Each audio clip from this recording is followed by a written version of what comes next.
It's a flustery, blustery day. Here's my chipper that Pete gave me on a long-term loan. And there's the meadow. Now what I'm doing is consolidating stuff that's too big to chip into piles. That can all be chipped. That stuff needs to be cut into firewood. I've cut down maybe 20-ish trees like that one that were either in the way of the satellite or weren't doing very well. There's the chipper pile, which I'm reusing, and there's probably about a third or less of the firewood I'm getting out of this. And the hard part is humping the firewood out of the bush and making the piles. Chipping is actually pretty fun. So what I've started doing now is, look, all this area was actually just like totally a gong show of brush and stuff, and I've cleaned it all up already and chipped it, and I'm just working my way along. And now I've got a path started that I'm clearing off and making it so that you don't trip when you walk on it. And where the muddy bits are, I've started to put sawdust down, of which I have tons. And I think permanently now we'll have like a nice little path that we can walk along. And I'm moving sticks just to the side of the path to help sort of show where the path is, but more importantly that when you're walking along the path you don't trip. And I've got a machete, and then every once in a while on the path you come along a pile of firewood that needs to be picked up and walked down the path and added to the big pile over there. There's a lot still to go. That's all boggy in there. Can't even get in there until summer.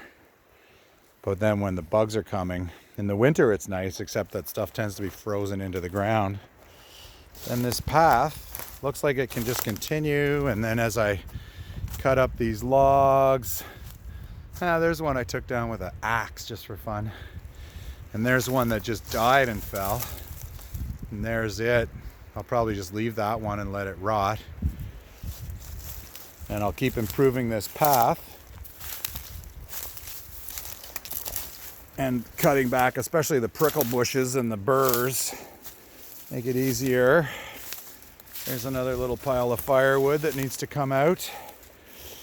So I'll just keep bringing those towards the path and making it easier.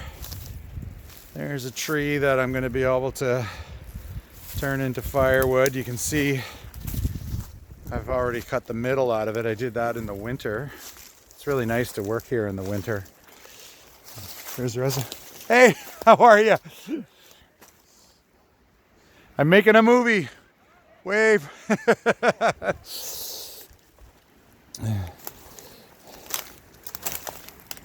So at some point I'll continue this path up through there.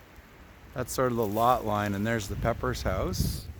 And you can see there's some more logs back in there, and I think eventually this path will end up coming out at the other end of the horseshoe pit. There's lots more nice logs that'll turn into firewood. Some up there, there's one up there. A lot of them are blew over. Some of them I cut. And then you can see there's like a bunch of little firewood pile in there. There's a ton of little piles already that I made in the winter. So we'll just try to make it work. And then one day maybe we'll have sort of a nice little nature walk in our little bush. And we can start to plant things and have little surprises for visitors who care to take a stroll on the nature walk. Of course, this is a pain. It's a little dirty and tiring, but slow and steady's the way to go. Not break your back trying to hump firewood out. And I think over here someday I'll replace the shed that I built over the chipper. Have a shed down here, use it to stack all that firewood, keep it dry, and maybe get a splitter to go with the chipper. There. And this area here where this path is going to go along was once a garden, and looks like it wants to be a garden again, as lilies and daisies that were planted here over the years seem to have a bit of life to them. So we'll let this grow up over the summer, and then, you know, that's just land that we can just start to use a little bit. There you go. And that's the nature walk. That's a lot of wood. It's gonna last us like 10 years for firewood. Bye-de-bye.